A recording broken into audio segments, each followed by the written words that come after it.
Alright, so where do we begin? We began originally with managerial economics, which is the application of microeconomics for the purposes of business decisions, of business decision making. So, what is microeconomics? This is the subject or the field within economics which focuses on individual behavior. But individual, we mean not individual only persons or people, we mean individual units. And those individual units will be on the one hand households and on the other hand businesses. So business we considered one individual decision-making unit. Alright, so section 1, that's where we started, is we do in economics modeling. And each model has assumptions. An assumption is something which we take for granted, which we do not prove, we just use. We know it either from common sense, from experience, or any other way, and we assume that it is valid and true for what we are trying to model. We also have variables. These are usually the things that change over time. An example of a variable will be interest rates as they possibly fluctuate, will be GDP, that is the national output as it grows or possibly shrinks in a recession, etc. So what other things we had in a model? We usually have a theory in a model. In other words, some economic theoretical construct of how the world behaves, and then we use that theory to create a model which is a quantitative representation and provides quantitative relationships between the different variables. Okay? So, let's see what else we have here. Okay, that's 1.1. 1.2 is, so, chapter 1, section 2 is profit maximization. Alright, for individuals or households, what we try to maximize is our utility. So, for individuals, we have so-called utility maximization. In other words, you have a budget of $1,000, you try to get the best out of it. And the best, in this case, we call it the best utility, the highest possible utility. This process of trying to get as much as possible, given fixed or limited resources, we call maximization. For individuals, it's utility maximization. For businesses, it's profit maximization. So profit maximization for a business is the attempt to obtain the highest possible profit given the fixed or limited resources that the business has in command. These resources are usually capital in the form of money. We call this financial capital. Will be capital in the form of some real physical things. We call this real capital. Machines, equipment, physical capital. For the university will be this pen. Alright, this is physical capital. This board is physical capital. The camera we're recording this lecture on is also physical capital. The table, textbooks represent for us physical capital. The computer, the board, everything, you know, all the physical things around us which we use in the process of production, in this particular case, in the general term, instead of production, because production means product, is that we call it revenue generation. So whatever helps us to bring revenue and increase the revenue, or whatever helps us to reduce the costs, is part of our physical capital. So, capital, financial and physical, labor, which is workers, right? And what else? Land, and possibly some things like patents. You have these non-physical, we call these intangible, thank you, intangible assets, which we can also use for bringing revenue. For revenue, here's the word, generation, to generate revenue, okay? To generate revenue, revenue generation. All right, so that's profit maximization. Profit maximization is natural. It is inherent in businesses.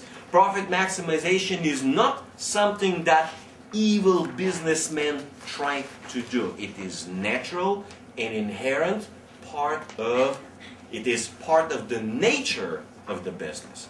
If the business is not maximizing profit, there is some other motive.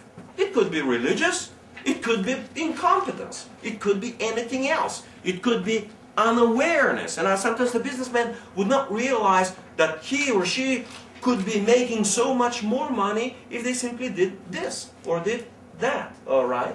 Or they might not be deciding to do that. For example, I'm not selling these videos. So some people say, hey man, you could make so much money out of these. You just package them together in a couple of DVDs, could sell them for thousands of dollars, right?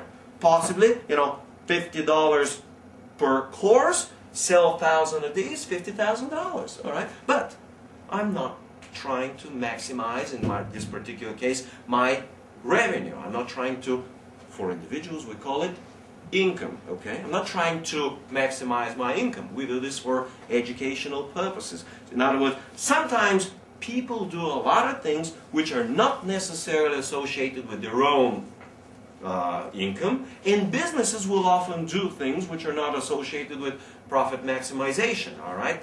Something related to nature, to ecology, to the environment, and so forth, all right? All right, so the next thing within 1.2 is so-called economic profit. And then you have so-called accounting profit. The students on the back, is it big enough? Can you see? Yes. And you can read, okay? Good, okay. So, profit is simply what is left over of revenues after we subtract all costs. So the nicer way is we just say after costs, right? So after we subtract all costs. Oh, the key word is all, you see? So let's try to clarify this word all. All is the concept which is included for economic profit. So economic profit incorporates all revenues, and it also incorporates all costs. Accounting profits does not incorporate all costs. It incorporates what we can call money costs, or sometimes better, monetary costs. Monetary costs. Monetary costs, okay? Sometimes costs in business are called expenditures, and there's a little bit of a difference, but that's really accounting. I don't want to get into the nuance between expenditures and costs, all right? So, what is the difference between these two? The difference is typically opportunity cost. Opportunity cost.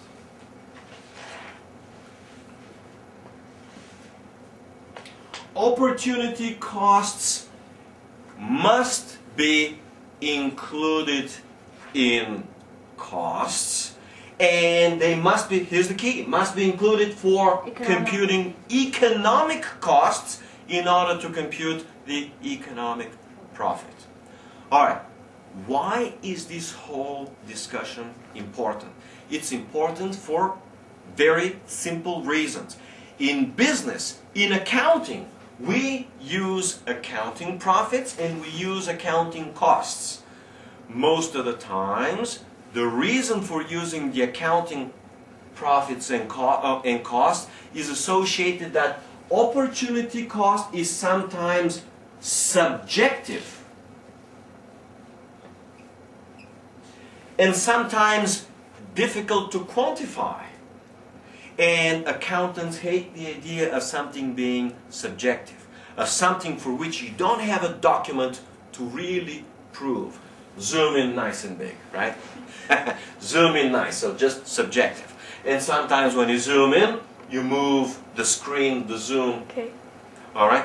That's nice. If you watch it once or twice, you'll see exactly how you want it done next time. All right, so that's what accountants do. Accountants actually want something to have a document for it.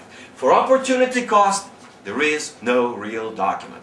Now, economic profit is important because economic decisions, meaning business decisions, must not be based on accounting profit, but must be based always on economic profit. So economic profit is the business decision-making tool and not accounting profit, okay? So that's why it's important to understand that you cannot simply maximize accounting profits because you're not very likely accounting for all opportunity costs. In economics and in business and in the real world, opportunity cost is a real cost and you must factor it in your decisions. Well, that's exactly what economic decisions are about. Also about factoring all costs, including the economic one. Any questions on this subject so far? Any? No? Yes. The accounting profit, we can't maximize it? Or some of it? No, I didn't say we cannot. Meaning what I'm trying to say is you can maximize accounting profit, but you're not going to be doing best for your business. In order to do best for the business, what is best for the business owner is actually to maximize the economic profit. Right? Yeah. I mean, you can have two targets. You know, you have a person and you can shoot here, right? Somewhere in the stomach, or you can shoot in the heart. If you're attempting to kill, you shoot in the heart. Yes.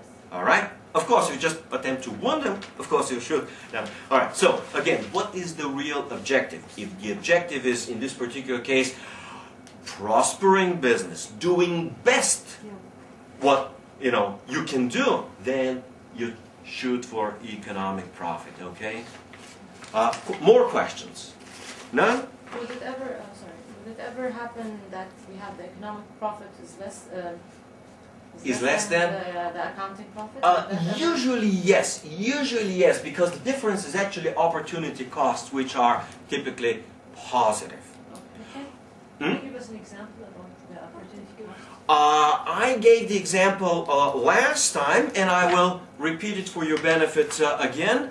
My cousin has got his little store, which is selling, where he's selling engine oils and other car things, and he's using for a store the first floor of his dad's house. This is his own house. He actually owns the house, and the first floor he could use for something else. Before, he was renting it out and was getting like $500 rent a month.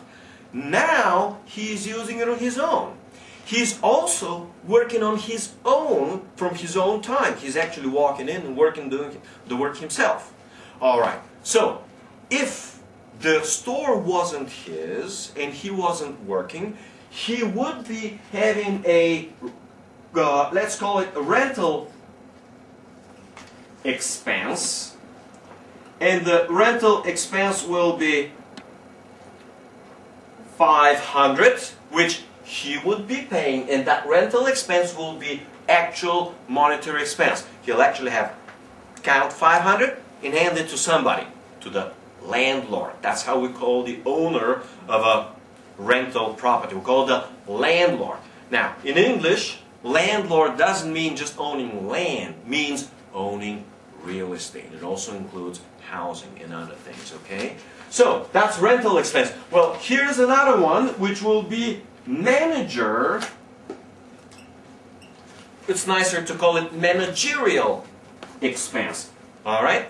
And he has to pay another, let's say, 700, someone to run the store for him, all right? So, he's saying, oh, I'm making $2,000 a month, for example, $2,000. So he's making a profit of $2,000 a month. And this is actually his accounting profit.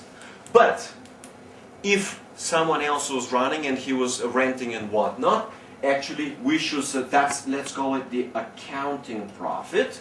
If we have the economic profit, will be, we have to subtract first the one opportunity cost, because he could have been renting, right, for 500, and the other opportunity cost is 700, because he himself could be working elsewhere and making 700.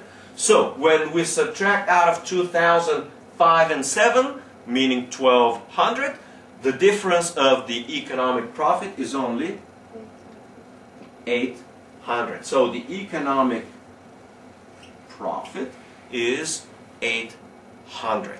In other words, he could have had some other job, make 700 himself, right? Instead of working as a manager himself for 700, he could rent the store and be already making 1,200.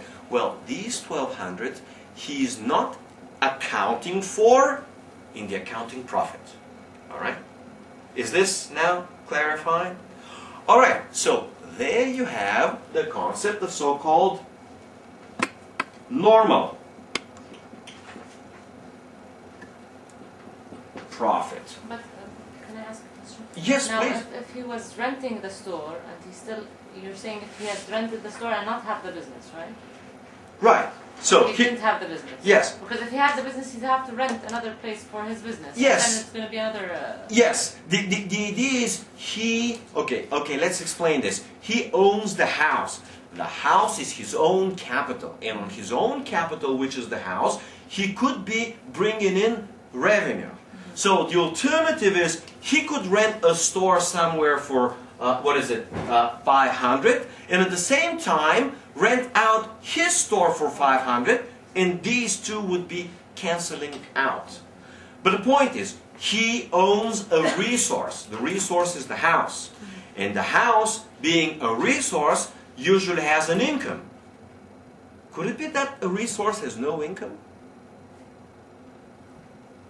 Well, then it's not a real resource, not a real business resource. You know, remember, it's an asset or resource only if it's part of the revenue generating process. So if it's not, then it's not a resource. So he owns one resource and we must account it. Of course, he has a house.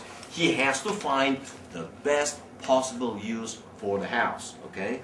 And then he's got another resource, himself. He could be working somewhere else, maybe making a lot more. He's actually an engineer. He could be working in another business and making 2,000 as an engineer. All right. Now, I'm not saying he's making the bad decision, and I'm not saying that he's not making enough profit. All I'm doing is illustrating your question of, well, can you give us an example of opportunity cost and how opportunity cost would factor into this his overall decision-making process, okay? Of course, if he could rent somewhere a place for $300 to run his own business and rent out his own place for $500, then it will be more profitable by $200. So here is an example where opportunity cost factors into the decision. The decision, I'm not going to use my own house for a store. I'm going to rent out elsewhere for $300. I'm going to rent my place for $5. Cash in the difference. Well, that's thinking of the opportunity cost in simple business terms. Okay.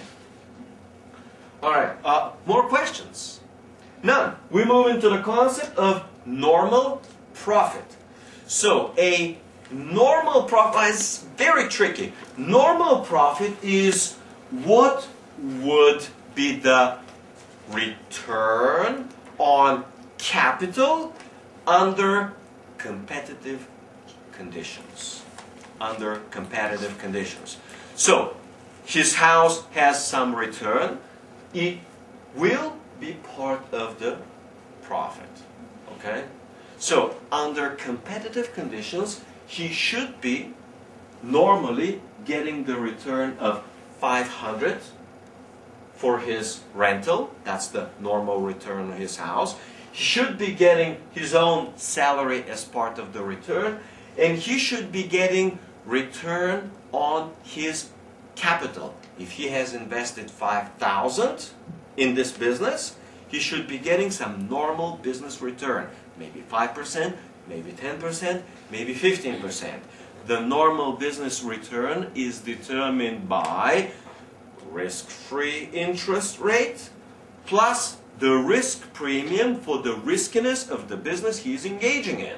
So the risk-free interest rate may be 7%, and say, oh, his business is fairly risky. It will have to have a risk premium of at least 10%. So 7 and 10, the total must be 17. Well, have you guys studied corporate finance, or at least basic finance? Yes. Well, this normal return will be actually the discount factor which you use in corporate finance, right? Remember, discount factors usually will have the risk-free component, and they'll have a risk component. Now, if you're doing investments, you will also add an extra component like liquidity component.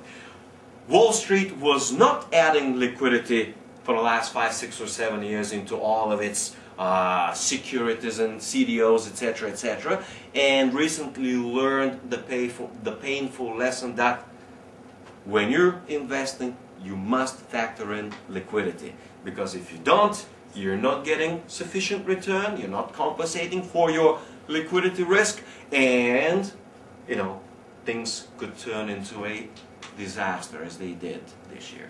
Alright, so normal profit is essentially the profit which you will get for normal competitive conditions, and also will incorporate the opportunity cost, the normal standard opportunity cost under competitive conditions of all resources. Now, the opposite of normal is, or I wouldn't say opposite, if you're getting a little more than a normal profit, we call it excess. Excess profit. So, profit, the best way to think about it, because I'm a little bit now switching into finance, the best way to think about profit is return on capital. So, if you're getting normal profit, this means effectively, now switching into finance, that your net present value of the company or of the project is 0. Net present value of 0 means you discount the cash flows, for both the normal, for the full return, meaning the risk-free and the risk. Excess profit means that your return on your capital is above and beyond the normal return. In other words, normal profit must be, well, it is economically or financially equivalent to normal returns. Normal returns on capital. Now, general note on finance. You cannot just say returns.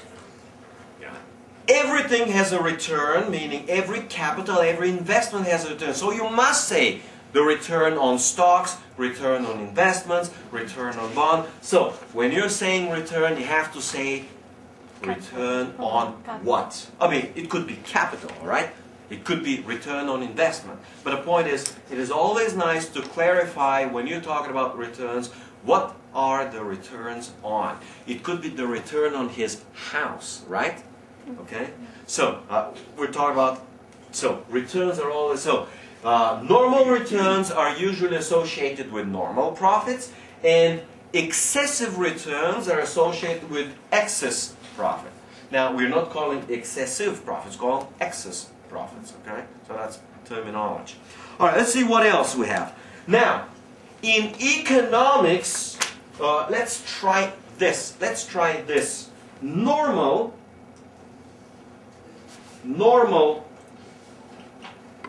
accounting profit is in economics associated with zero economic profit or no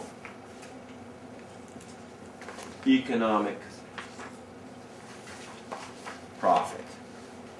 In other words, normal accounting profit simply means that you're getting a normal, the standard return on your capital. So when you factor in the return on that capital, in economics you're not making any returns, meaning excess profits. That's my mistake. Excess profits, okay?